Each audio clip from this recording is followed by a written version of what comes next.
Conservative media done right. You're listening to the SHR Media Network.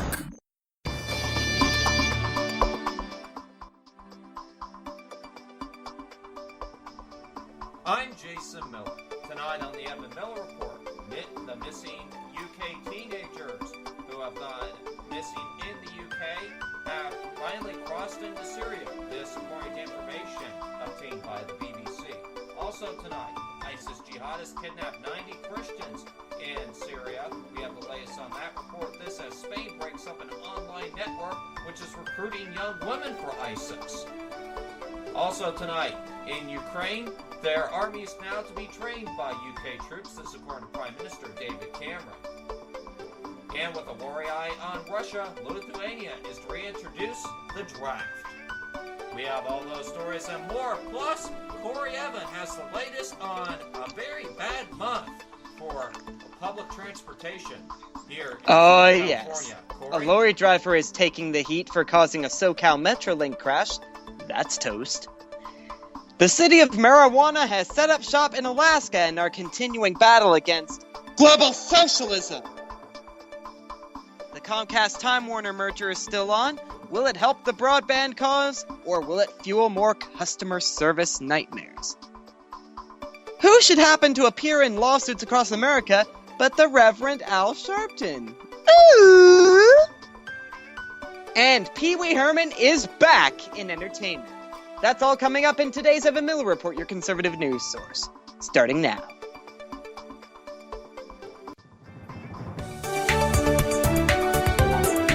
Live from Southern California, this is the Evan-Miller Report. Jason Miller with news and politics, Corey Evan with business and entertainment. This is the Evan-Miller Report on SHR Media and Public Press Radio.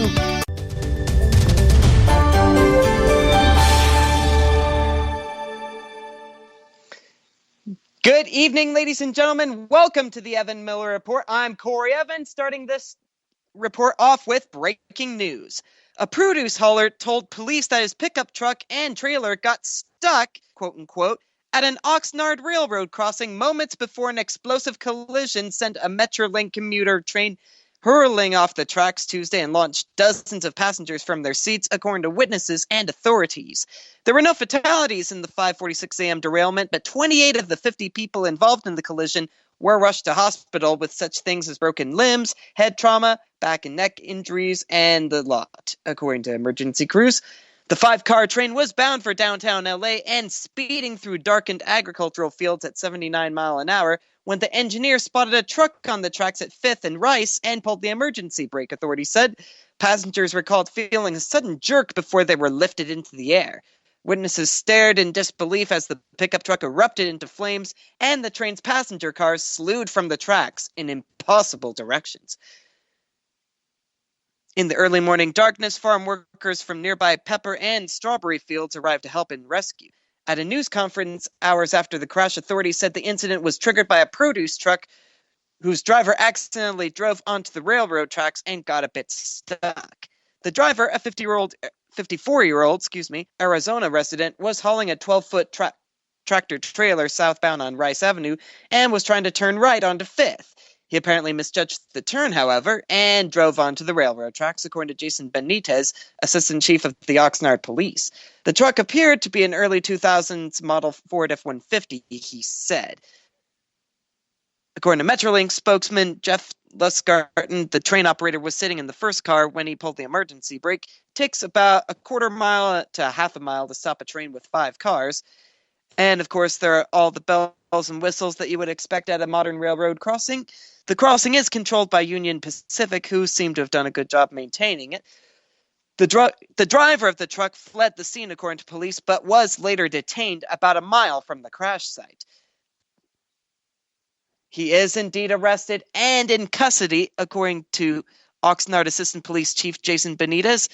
Previously had been reported as stopped but not under arrest, but reports just coming into the newsroom right now say that he is indeed under arrest. And just to remind you, ladies and gentlemen, 28 people are hospitalized over this, including the train engineer. Stay with us here at the Evan-Miller Report. We will bring you updates as they become available, as either during the broadcast or on our Facebook page, facebook.com/The Evan-Miller Report. What a bad collision this is. What a bad collision entirely. I mean, you hear of train crashes all the time, but this one is pretty serious. 28 people hurt. Very serious indeed, Corey. And of course, Corey Evan is keeping an eye on this. By the way, Corey, this just coming in, the truck driver was found uninjured about a mile away. And apparently they say, as you said, he is a 54-year-old and he's from Arizona. Way to make your state proud, sir.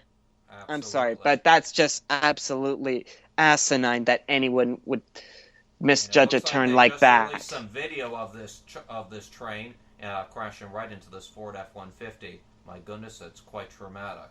What I'm looking here, the footage coming into the newsroom. And by the way, ladies and gentlemen, there is a news conference in progress right now. Officials are speaking regarding this right now. NTSB investigators are en route to the site, and we're going to keep an eye on this news conference right now. And if there is any more new information other than what Corey Evan has told you, of course, we will bring it to you in updates near close to the bottom of the hour. But Corey, I think the key thing in this, Metrolink said that they had updated safety features designed to absorb energy in just in case of a crash of this magnitude. So Metrolink was somewhat ready for this, but this is not good for them considering a couple weeks back they had another incident, if I'm not mistaken, with someone who happened to be, I think it was riding a bike, or there was something that had to do with the passenger on the side of where the train was going.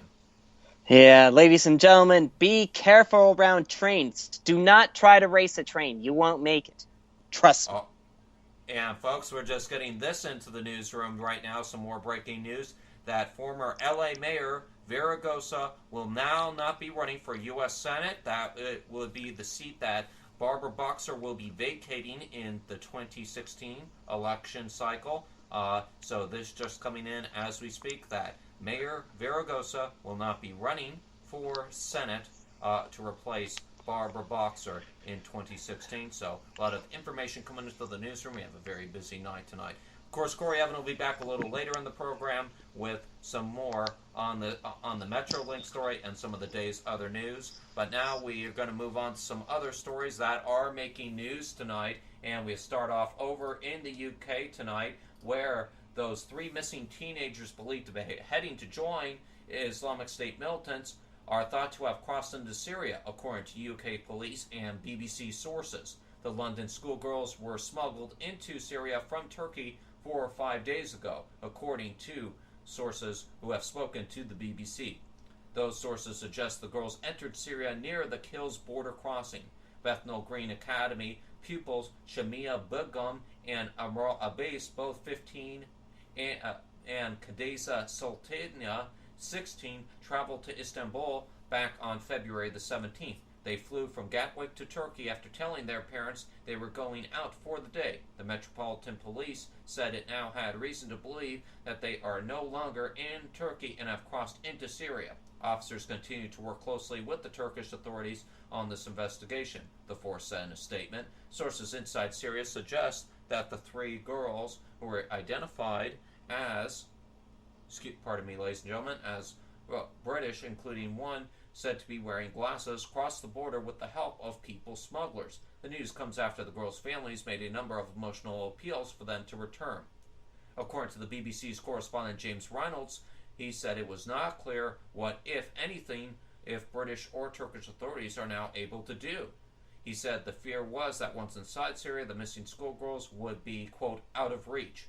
Ross Ferret from the think tank the Institute for Strategic Dialogue said the girls' long-term prospects were concerning. He said, quote, it seems likely they're going to get married pretty quickly and then probably settle in some kind of domestic life. The worry is more what happens in the long term, because as Islamic State tends to lose territory, this idea of settling down and helping from the back end won't necessarily work anymore. Earlier, Scotland Yard denied it had taken 3 days to inform officials in Turkey about the schoolgirls traveling to Syria. Turkey's Deputy Prime Minister Bülent Arınç said officials would have taken necessary measures had they known earlier. But the Met Office has said it begun working with Turkish authorities not to be confused, that Met Office with the British Weather Met Office that is being the police Met, said it's been working with Turkish authorities a day after the girls went missing. Apologize, ladies and gentlemen. Sometimes the Met Police Department and the Met Weather Office over in the UK can easily be confused, for sure. All right, and staying with ISIS tonight, the ISIS group has seized at least 90 Azerian Christians in Syria in the jihadist first mass kidnapping of Christians in the war-torn country. At least to some, but we know more Christians have been captured in the past. But this according to a monitor who spoke today. The abductions appear to be retaliation for a major Kurdish offensive aimed at recapturing nearby villages, in which has killed 132 jihadists in the past 4 days, said the Syrian Observatory for Human Rights. The British-based monitor said ISIS kidnapped the Assyrians yesterday, that being Monday, after for our podcast listeners on Spreaker and iHeartRadio, after seizing 2 villages, Tel Shahrim and Tel Hermez, in Hajjak province from the control of the Kurdish People's Protection Units. The group has no immediate details on those kidnapped, including whether women and children were among them or whether they were being held. The jihadists attacked the 2 villages in retaliation against the Kurds, who 4 days ago launched a bid backed by the U.S.-led coalition to reclaim villages around Tel Hamas, also in the Hashnik province, said Observatory Director Ramad Abdul Rahman. The fighting around Tel Hamas has killed at least 132 jihadists in 4 days and 4 YPG fighters on Tuesday alone, he also added. A 5th man, a Westerner who traveled into Syria to fight alongside the YPG, was also killed. Over to Spain, where they said that today they have broken up an online network accused of recruiting young women to join Islamic State militants fighting in Iraq and Syria, and arrested 4 suspects. The early morning arrest came as European nations scrambled to halt a surge in young people wanting to travel to Iraq and Syria to fight with the jihadists. 2 of the suspects were arrested in Melilla, the Spanish enclave neighboring Morocco, in the latest operation by Spain's authorities targeting such recruiting networks.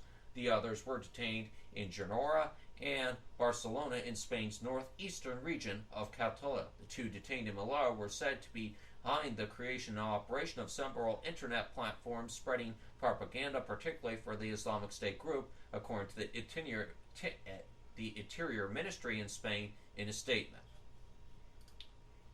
All right, moving on to the Ukraine now, where British military personnel are to be sent to Ukraine in the next few weeks to provide advice and training. This, according to British Prime Minister David Cameron.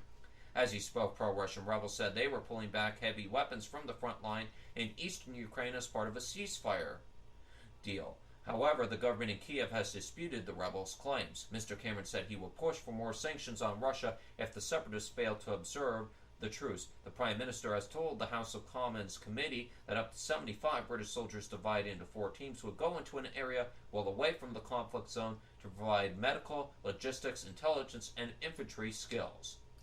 This happening as Lithuania plans to restore compulsory military service for young men amid mounting fears of Russian assertiveness in the Baltic region. President Dela Gribauskaitė said Tuesday the measure was necessary because of growing aggression in eastern Ukraine, where those Russian-backed rebels have claimed a huge swath of territory over the last 11 months.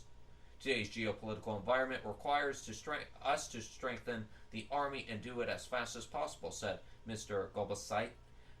After a meeting of her defense council. Excuse me, that was a miss, not a mister. I apologize. There was a spelling error in my initial report here, calling it mister. So my apologies to the president of Lithuania. Do not want to get her name confused up. My fault, ladies and gentlemen.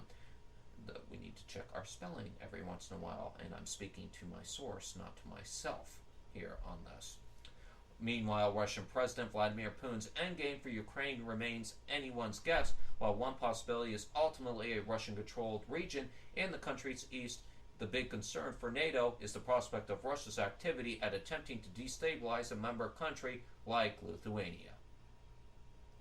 Under NATO's Article 5, an attack on any member is considered an attack on all members, according to Anders Fogh Rasmussen, NATO's previous Secretary General, who in January said that there was a high probability Mr. Poon would test the article, though he will be defeated if he does.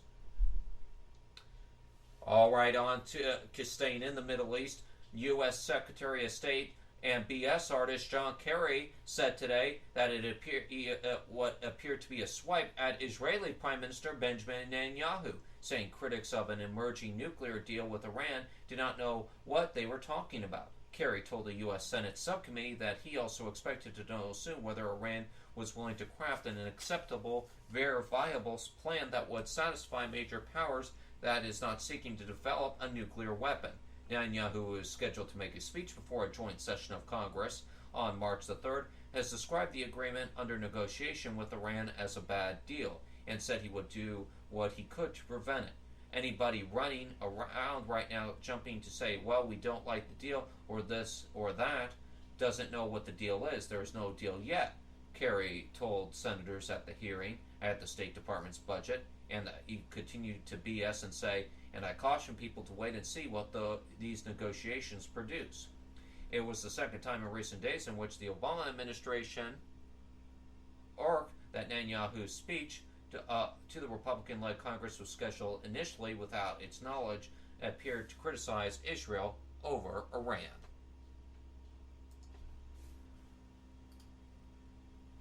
All right, folks, moving on. Tonight, Estonia marked its Independence Day Tuesday with its military parade featuring NATO hardware and troops on its eastern border with Russia, amid those heightened eastern-western tensions over Ukraine. Around 100 British, Dutch, Spanish, Latvian, and Lithuanian troops marched in the snow alongside some 1,300 Estonian soldiers to mark the independence of the formerly Soviet-ruled republic, now a member of the European Union and NATO. General Rico Torres, Estonia's chief of staff, said, quote, history has taught us that if we do not defend ourselves, nobody else will. The events in Ukraine have kept that entire world awake and demonstrate very clearly that we ourselves must maintain security, he added. 2 U.S. Stryker armored personnel carriers and a number of Dutch CV-90 tanks were also on parade, equipment NATO has brought into the Baltics for a wave of exercise on the heels of the Russia 2014 annexation of Ukraine's Crimean Peninsula and subsequent meddling in that country's east. The annual parade has taken on particular importance this year in the context of jitters in the Baltic countries. All right, folks, I'll be back in a moment. Talk about how the Supreme Court sided with local Kansas people in Kansas in a water dispute. But first, we send it over to Corey Evan, and he has some of the day's other news, and if we have any update on that Metrolink story. Corey, take it away. I have not gotten any updates in my end of things on the Metrolink, but I will keep an eye out as all my news apps stand by to give me push notes. And on another note, that water story you're going to be doing, Jay, that's going to be very hydrating. That's what I mean to say. But now on to what I've got. A Fort Lauderdale police officer was suspended after footage emerged in which the cop appears to slap a suspect in the face. Literally. This from the Huffington Post. Officer Victor Ramirez was placed on leave with pay Monday, Local 10 reports. The altercation at Broward Bus Terminal, which was posted on YouTube on February 22nd, just this past Sunday, opens with Ramirez walking after Bruce LeClaire, who witnesses say the cop had just ordered off the premises. Ramirez takes hold of his arm, then LeClaire, who is dressed in a gray hoodie, falls to the ground. It's not clear from the video if Ramirez pushed him down. LeClaire swears at the officer, then tells him he wants to go pee. Relax, Ramirez said, pointing at LeClaire, who remains on the ground. I'm telling you right now what is going to happen. You're not supposed to go pee here. The men exchange a few more words before Ramirez tries to grab LeClaire. LeClaire resists, and Ramirez delivers a loud, open-handed smack across his face. I'm not beeping around with you, Ramirez says to a stunned LeClaire. I tell you what to do, and you do it. It's that simple, unquote. LeClaire was arrested on trespassing charges. He was released from jail yesterday. The Fort Lauderdale police are investigating the incident.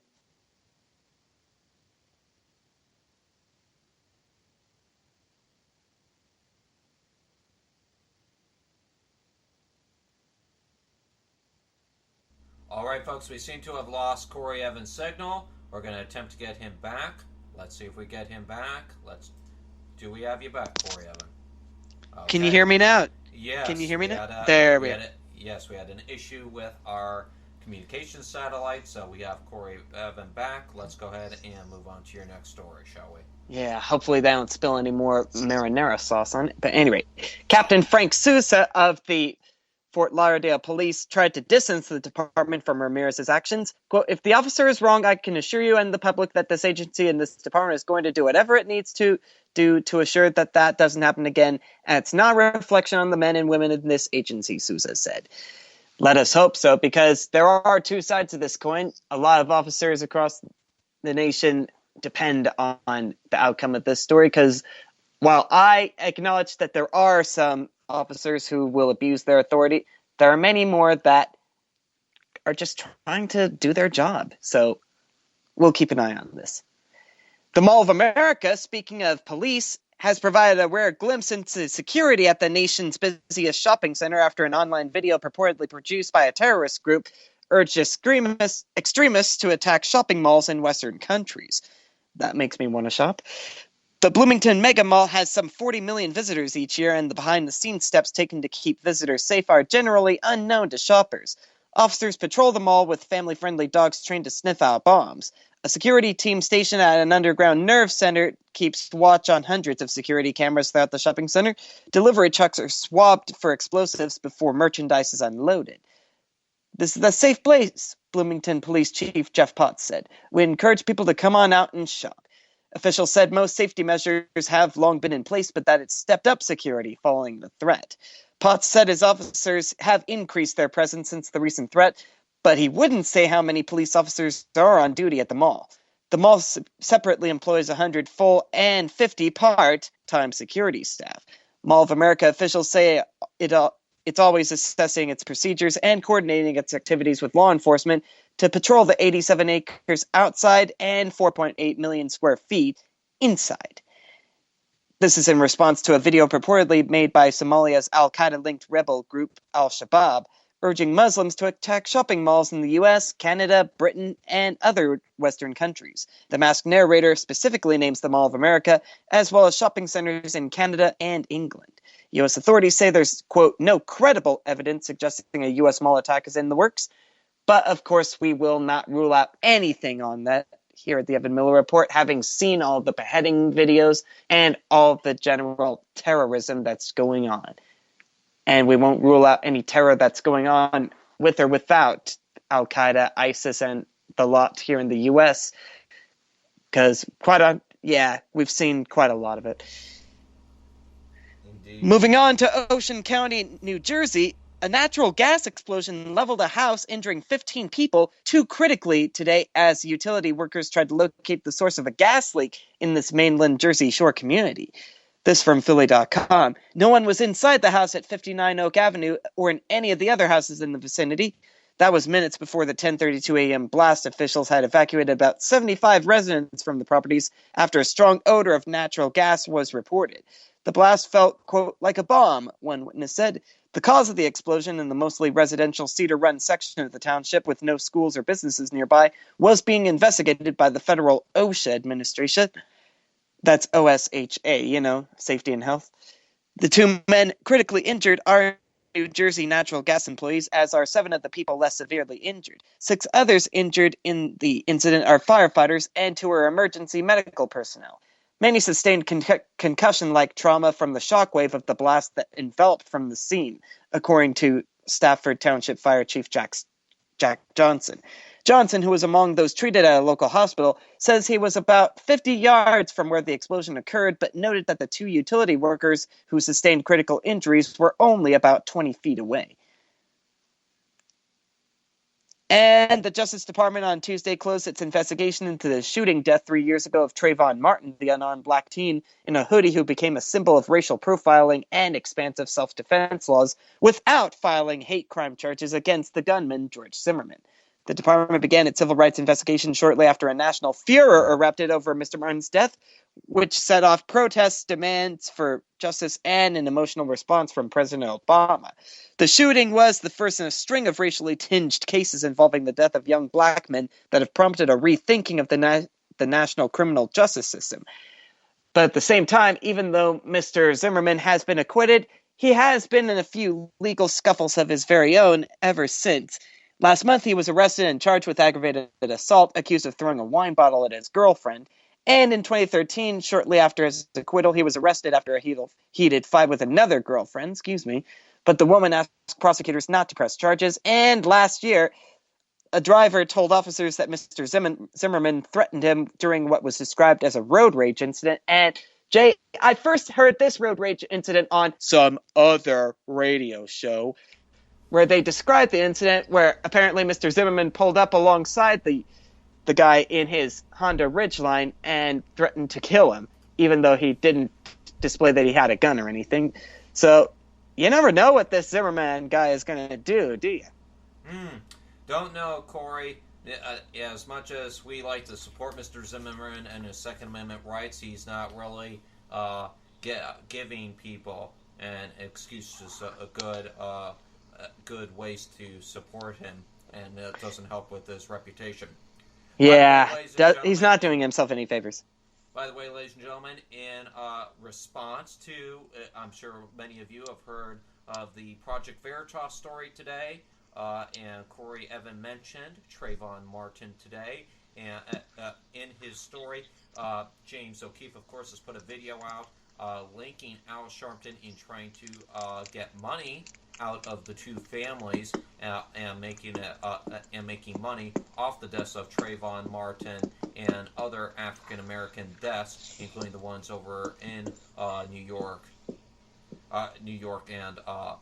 and over in Missouri as well. We will have an exclusive interview with James O'Keefe on this very program at 8:15 Eastern, 5:15 Pacific on Thursday's Evan-Miller Report, so stay tuned for that interview. And of course, we'll put more details on that interview on our Facebook page, facebook.com/The Evan-Miller Report. You also tweet us at EM Radio Report. We'll have more information on that in the days to come. But once again, we have an exclusive interview with James O'Keefe of Project Veritas on Thursday on this program at 8:15 Eastern, 5:15 Pacific, right here on the Evan-Miller Report. We hope you stay tuned for that. On that note, we're going to go ahead and send it to an ad break here on the But when we come back tonight here on the program, the Supreme Court on Tuesday has ordered one state to pay another state over $5 million in a long-time running water dispute. We'll have more on that story. Wisconsin lawmakers debate a right-to-work bill as unions continue to rally. Gun ownership rights appear to be moving target for U.S. Supreme Court justices. And the UK approves three-person babies. We'll tell you what that details. Plus, Corey Evan has what else coming up in tonight's Global Socialism. Yeah, that three-person baby thing is global socialism as well. In addition, I have a pot roast in this latest story out of Alaska, them building up to the legalization of pot shops and legal recreational marijuana use in homes. Are you saying we're having a visit to the city of marijuana? Correct! In addition, in the business report, the Greece bailout extension is a done deal. In lawsuits, the Reverend Al Sharpton is being blamed for a TV kerfuffle.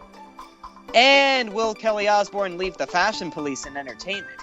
You'll find that out coming up after the break on the Evan-Miller Report. You're listening to SHR Media, ladies and gentlemen. Take 2 minutes, go get a cookie, and come on back. You're listening to the Evan-Miller Report on SHR Media and 100 Press Radio.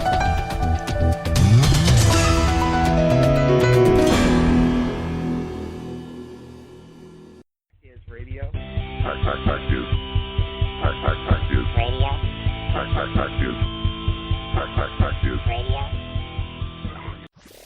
Conservative media done right. You're listening to the SHR Media Network. How you doing? John Grant here. When I'm not slaving over a hot microphone on the 405radio.com Saturdays at 10 a.m. Eastern, I check out Sean and Clint here at Sackheads Radio. We all appreciate the best political bloggers, writers, and commentators. We either get them on our shows or we make fun of them, as it should be. So check us out live Saturdays at 10 a.m. Eastern or forever on the podcasts on the 405radio.com. This is Tammy Jackson, inviting you to join me on the Tammy Jackson Show every Tuesday night at 7 p.m. Pacific on the 405radio.com. Put down that remote and tune into the show that covers politics, guns and the Second Amendment, religious liberties, sanctity of life, the military, and more. I host newsworthy guests and work hard to be a conservative radio show that's not like all the others. So save Tuesday nights at 7 p.m. Pacific for me, Tammy Jackson, on the 405media.com.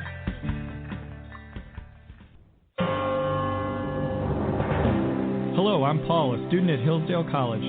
Here is my professor, Dr. Larry Arnn, on the separation of church and state.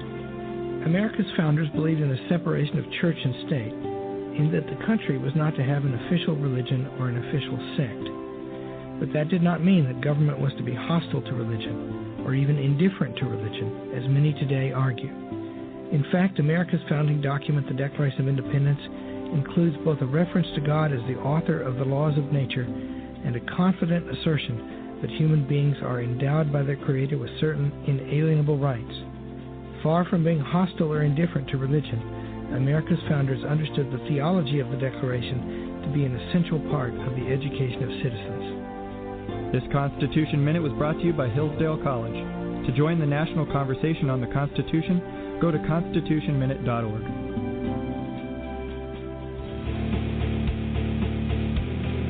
Hi, this is Rooster from Outcry Radio. Catch me here on Blog Talk Radio every Saturday night at 11 p.m. Eastern Standard Time, or follow my blog. Conservative media done right. You're listening to the SHR Media Network. In a moment, cancer changed our lives forever. We were told nothing could be done to enjoy these final moments together. But in that moment, when all seemed lost, St. Jude Children's Research Hospital gave us hope. Because at this moment, St. Jude Children's Research Hospital is saving lives with pioneering research and care. We're changing the way the world treats childhood cancer by sharing our discoveries with doctors and scientists everywhere. And we'll never have to pay St. Jude for anything, ever. At this moment, she wants to be in her own bed. I want to be back at school with my friends. I want to be outside playing. Please take a moment and join St. Jude in finding cures and saving children. Visit stjude.org. Let's get back to the Evan-Miller Report on SHR Media and Pundit Press Radio.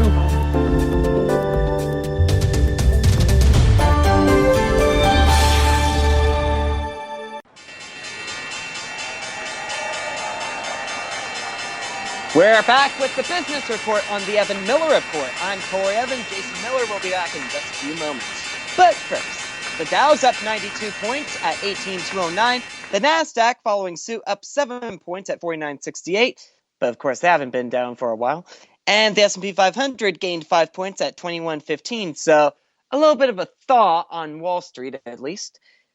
Greek stocks and government bonds rallied on Tuesday after Greece's international creditors backed the country's reform proposals, paving the way for a 4-month bailout extension. The yield on 10-year Greek government bonds, which moves inversely to prices, sank 1.26 percentage points to 8.7, reaching the lowest level of borrowing costs since late January, according to electronic trading platform TradeWeb. The yield on 2-year government paper shaved off 4.02 percentage points to 12%, well below the 20% seen earlier in February amid the tense debt deal negotiations. Yeah, it had. Yes, I'm sure investors were about that nervous. The ATHEX Composite Index jumped 9.8% to 937, closing at its highest level since December. National Bank of Greece climbed 17%, Eurobank or Gracias rose 16%, and Piraeus Bank picked up 20%. The Greek stock market was yesterday closed for the Clean Monday holiday yesterday. The latest developments between, whatever they call it. The latest developments between Greece and its creditors suggest their battle at the bailout may soon be over.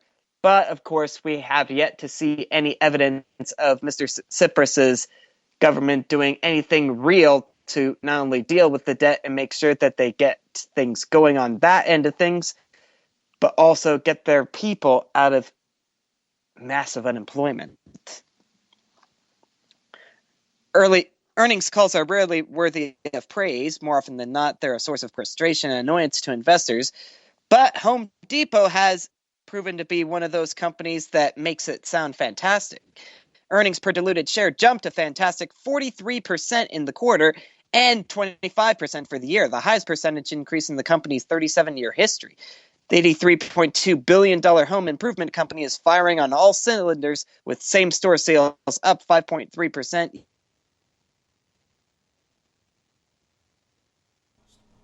Okay, folks, looks like we lost Corey Evan there in the transition, and we got some weather issues up in Los Angeles right now. Hopefully we can get Corey Evan back. Corey, do we Testing, 1, 2, 3. Can you hear me? Can you hear me, Jay? We got you. There we go. Must be a lag in the system. A ghost in the machine.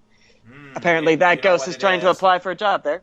Well, I don't know what's going on, but let me get on the telephone with the Obama administration and tell them to stop shoving this internet neutrality bill down our you-know-whats. It doesn't happen to be an Obama phone, does it? Your call. Yes. Thank you very much for that. And Comcast corporate chief executive officer Brian Roberts said he still expects the proposed takeover of Time Warner Cable will close early this year, addressing growing concerns about the prospects for regulatory approval. Regulators have taken a tougher stance on how Comcast and other broadband providers manage their networks, raising questions about Comcast's ability to complete a transaction that merges the two biggest cable companies in the U.S. Comcast's fourth quarter results highlighted the growing importance of broadband in an industry in which more viewers watch programs on web services like Netflix and Amazon, and fewer buy cable television packages. The number of Comcast's high-speed internet customers, at almost 22 million, is just shy of the number of cable TV subscribers. The shares gained 1.9% at 59.30 in New York today. Through today and yesterday, Comcast had risen about 5% since announcing the takeover of Time Warner Cable last February, underperforming the Standard & Poor's index, which had increased some 16% in the same period. The FCC is set to vote Thursday on a proposal that would give the agency more authority to bar internet service providers from blocking or slowing web traffic. Comcast has opposed the new so-called net neutrality regulations, saying they would deter investment in broadband networks. What about investment in customer service, Comcast? If you're going to be merging with Time Warner, you've got to first work on getting your customer service up to snuff, as I noted this past weekend in my customer service nightmare segment on the SHR Weekend. Did you hear that segment, Jay? No, I didn't, but I can trust you enough, Corey, that you're not the only one who has had to deal with bad customer service.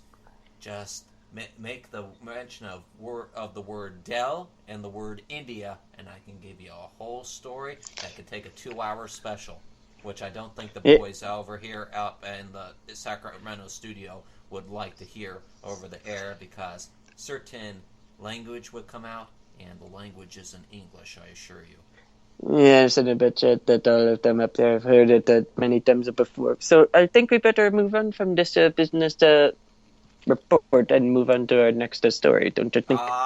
Yes, another one that's don't marry any beautiful Cubans. Don't worry, I won't. You and Marcia. Jennifer. For goodness sake. Anyway, police say a Florida woman struck a child with a belt and sent her to school in a t-shirt marked with comment about her failing grades, according to ABC News.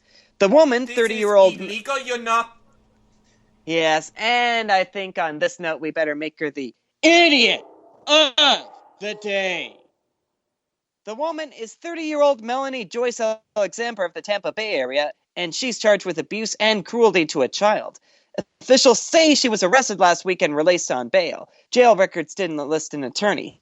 According to an arrest report, deputies went to West Hernando Middle School on Friday when a student arrived in a white t-shirt with writing referencing her grades and a good whooping from the previous night.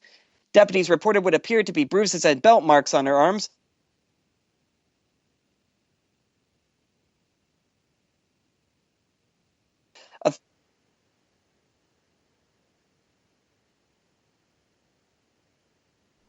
Send that over to you, Jay, because this is one of those t-shirts that I would never even send my kids to school in, even if they had all Fs, which is exactly what the shirt says. Ugh. Horrible. Yes. Horrible. Yeah, you know what? It sort of presses the issue that these unions shouldn't have so much control over these teacher hiring practices, and that these teachers, like this idiot of the day that we've nominated, should be sacked and should be cleaning up garbage off the side of the road on Interstate 5 in Los Angeles. Right. Absolutely horrid. But yeah, if your kids are doing badly in school, instead of beating them and making them wear their shame to school, figure out the cause of the problem and solve it. You know, what's the problem? What's the solution? Put one and one together, people. Absolutely. All right, folks, it's now time for a segment we call here on the program, It's Global Socialism Time. Oh, yes, our battle continues. Yes, and I've got a really good one from the city of marijuana. Specifically, they've set up shop, get this, in Alaska, of all the asinine places to set it up. This one coming to us from, if this thing will work right, Reuters, excuse me. Smoking, growing, and owning small amounts of marijuana became legal in Alaska today as a growing decriminalization movement reached the U.S.'s wild northwest frontier. The Republican-leaning state, which narrowly passed the measure in November, followed Colorado and Washington among states allowing recreational use, reflecting a rapidly shifting legal landscape for the drug. It remains illegal, however, under federal law. The D.C. Mayor Muriel Bowser said on Tuesday the U.S. Capitol would go ahead with legalized possession of small amounts of marijuana and pot plants despite opposition from Congress. Voters overwhelmingly approved legalizing pot last year, but the sale is still banned. In Alaska, anyone age 21 can possess up to an ounce of marijuana in Alaska and can grow up to 6 marijuana plants, 3 of which can be flowering. Smoking in public and buying and selling the drug remains illegal, though private exchanges are allowed if money is not involved. As in, parents, don't give this stuff to your kids. I mean, I'm sure that there's nothing against it in the written text of the law in Alaska, but at the same time, you still shouldn't let your kids get hooked on that stuff. Well, and it's probably not even the parents and the kids. 2 questions actually on this story is do they have a rule in there where they can't send it over to Frankfurt? And second, is there a rule in there that they can't name the plants Marcia? You're just on it about Marcia. That cyclone has died since then. But Jen is just starting. Yes, absolutely. And Maureen McCormick, if you're listening to this, which I doubt you are, please forgive him, for he knows not what he does. It's a Brady bunch of marijuana, ladies and gentlemen. Yes, absolutely. You got anything to add to this? Not to this particular story. What else you have? Right. I will just wrap up this story and toss over to you. State regulators are drafting rules covering the taxation and sale, which must be adopted by the 24th of November. And applications for the first business licenses won't be accepted until 2016. Police have released regular updates on how they'll enforce the law, but Okay, on that note, because we are having, once again, one of those connection issues, and we apologize for that. Technical glitch, ladies and gentlemen. We'll have Corey Evan call back in. I'll go ahead and take it here, Corey, while you get your technical stuff together here. And I will take it here on the Supreme Court today ordered the state of Nebraska to pay the state of Kansas $5.5 million in a long-running legal dispute over the use of water from the Republican River. Yes, that's the name of the Republican River. No political parties there. That's just the name of the river. The justices also gave Nebraska some of what it asked for and ordered changes to the formula for measuring water consumption. Nebraska argued that the formula was unfair. Justice Elena Kagan, writing the majority opinion, said the court was adopting the recommendations of the independent expert the justices appointed to help resolve the state's differences. The dispute centers on a 1943, that's a year, ladies and gentlemen, 1943 compact allocating 49% of the river's water to the state of Nebraska, 40% to Kansas, and 11% to the state of Colorado. Since 1999, Kansas has complained that Nebraska uses more than its fair share of water from the river, which originates in Colorado and runs mostly through Nebraska before ending in Kansas. Both remedies safeguard the compact. Both insist that states live within its law, Kagan wrote. Nebraska Attorney General Doug Peterson's office said it was pleased with the decision. The $5.5 million award is significantly less than the $80 million that Kansas had sought. We hope the decision will move the basin states forward and provide continued incentives toward shared solutions to our common problems, the office said in a statement. They continued to say, we are confident that payment of the court's recommended award will finally allow us to leave the past where it belongs, in the past. Kansas Attorney General Derek Schmidt said in response that the Supreme Court had never before ordered an upstream state to give up part of its economic gains in an interstate water dispute. Legally, this is a groundbreaking case that vindicates Kansas's rights as a downstream state, Schmidt said in a news release. He continued to say, we brought this lawsuit to encourage our neighbors to live up to their obligations in future drive periods. I'm hopeful this strong and clear Supreme Court order will have that effect. Schmidt said the $5.5 million will be used to reimburse his office for the nearly $4.5 million spent in bringing the lawsuit. The remainder then will go to the state legislature. Over to Wisconsin now, where lawmakers there are debating right-to-work bills as unions rally. A hearing into the Republican-led drive to make Wisconsin the 25th right-to-work state opened today as union members, some in hard hats and overalls, rallied at the state capitol building in opposition to the measure. Wisconsin's Governor Scott Walker, a potential Republican candidate for the for the 2016 presidentials, will sign a bill if it makes it to his desk, according to a spokeswoman. Walker backed a law to limit the power of public sector unions shortly after becoming governor 4 years ago, and back in 2012 survived a recall election sought by Democrats and union members, making him a favorite of conservatives nationally.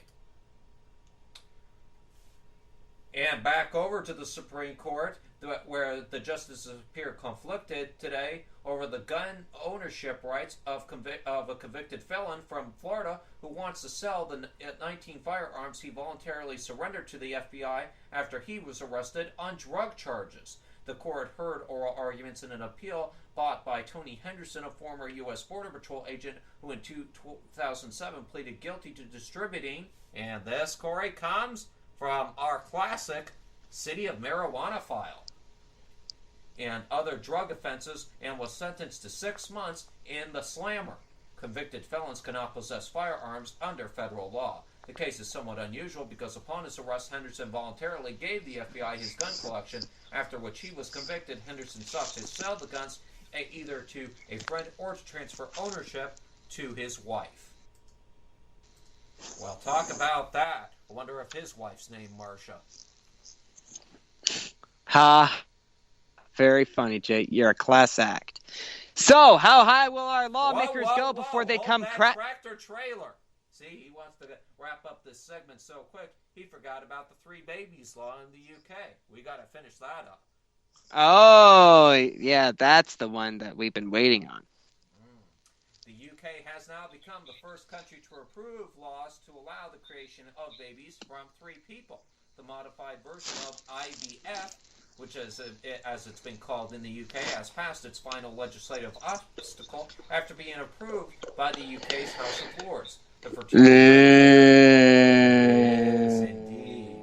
The fertility regulator will now decide how to license the procedure to prevent babies inheriting deadly genetic diseases. The first baby could be born as early as 2016. A large majority of the MPs in the House of Commons approved three-person babies earlier this month. The House of Lords tonight rejected an attempt to block the plan by a majority of 232. So, Corey Evan, now you can do your little catchphrase. Stand by for the music. Yes. And go! So, how high will our lawmakers go before they come crashing down? How long will Obama suck up to union bosses before his cabinet goes on strike? And how long does it take for instant glue to work again? Oh yeah. Stay tuned for developments in our continuing battle against global socialism.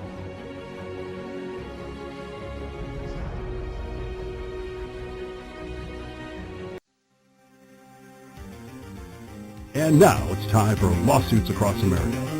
The cases are real. All rise for the Honorable Corey Evans. Thank you as always. Now, sit people. A lawsuit against Comcast, Time Warner, and Reverend Al Sharpton and the NAACP alleges that the media companies discriminated against black-owned businesses and paid activists like Sharpton to whitewash its practices. You are this Yes, Al. Yes, you've made it into lawsuits across America. Congratulations, Mr. Sharpton. The complaint alleges that Comcast gave large donations to Sharpton, the NAACP, and other civil rights groups to make it appear that the cable company was promoting diversity even though it was failing to follow through on a promise to do so.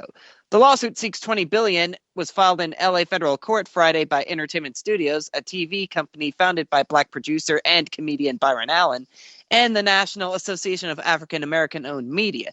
The complaint, which comes as regulators mull a $45 billion merger between Comcast and Time Warner, alleges that Comcast has refused to do business with Allen and other black media executives.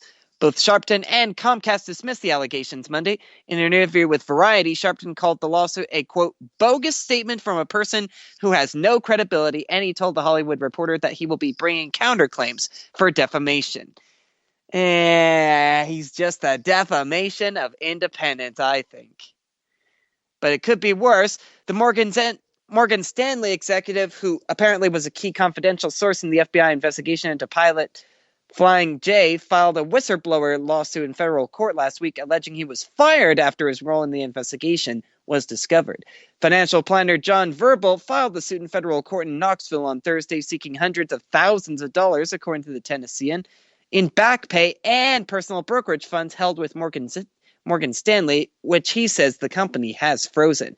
In a statement, Morgan Stanley dismissed the allegations and promised to fight the suit.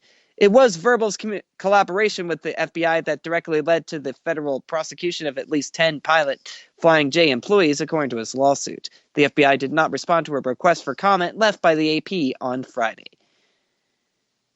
And a Morris Township man alleges in the lawsuit that when he gave a Morristown cop a hard time about using his cell phone instead of paying attention to a traffic violation, the cop cited him on a trumped-up traffic charge.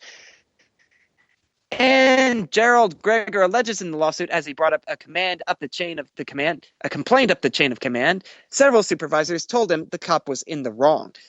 Greger says in the lawsuit filed earlier this month that in early 2012 he made a remark in frustration about then Morristown officer Christopher Rivali's using the handheld phone and failing to notice a traffic violation, quote, that nearly resulted in a collision. Ooh, that's not good when a cop doesn't notice that a violation is in progress because he's on his phone. I mean, don't you have the Bluetooth thing, the hands-free sync in your car? Whatever they call it in your model of vehicle. Never mind. Just get in your car. And on that note, Mr. Ravalis, lawsuits across America is case dismissed.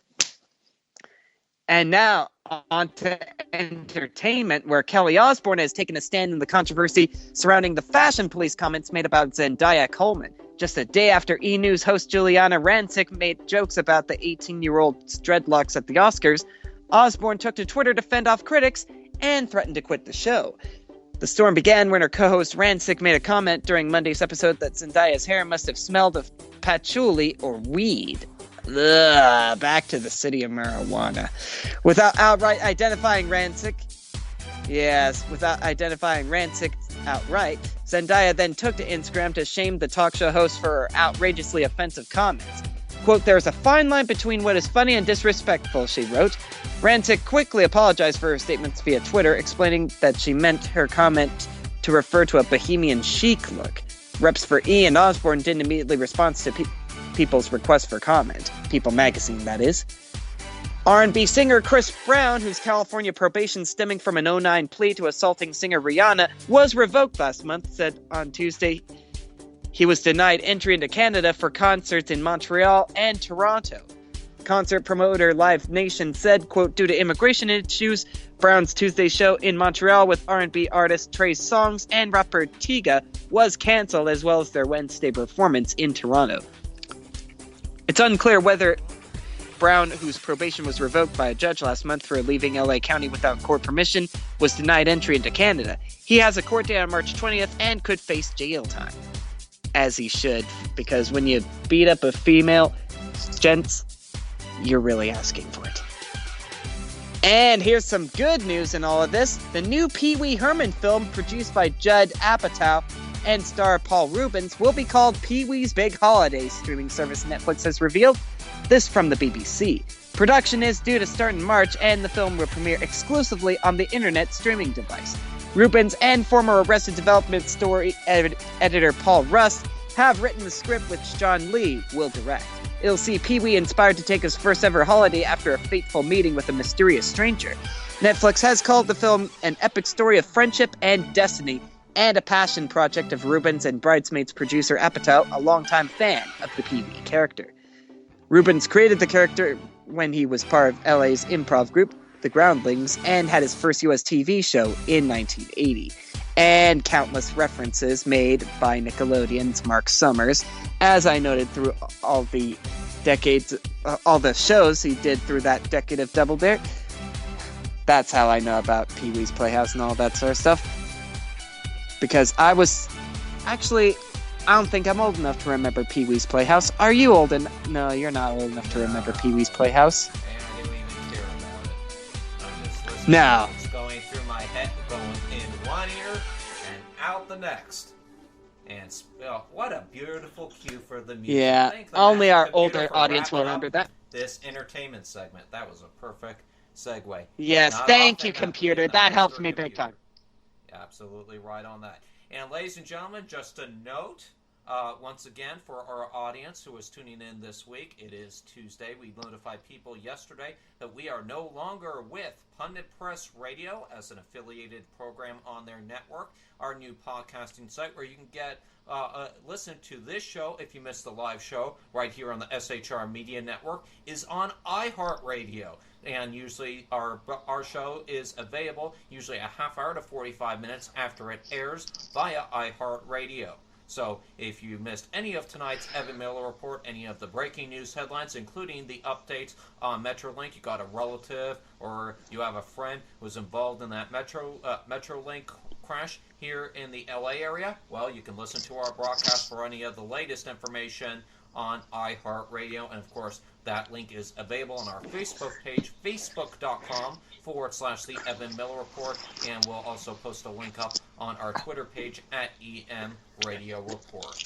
And on that note, folks, that is the Evan-Miller Report for this Tuesday, February the 24th, 2015. I'm Jason Miller.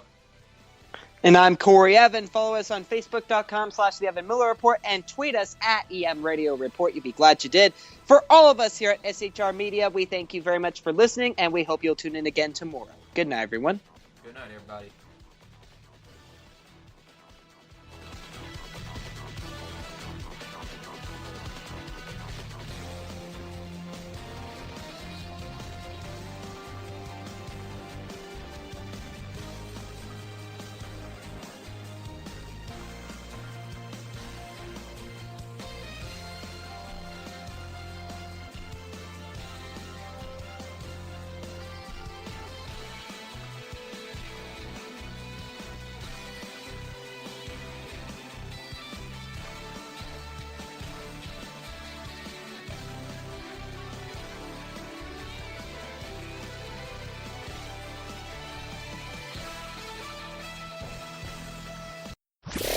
Conservative media done right.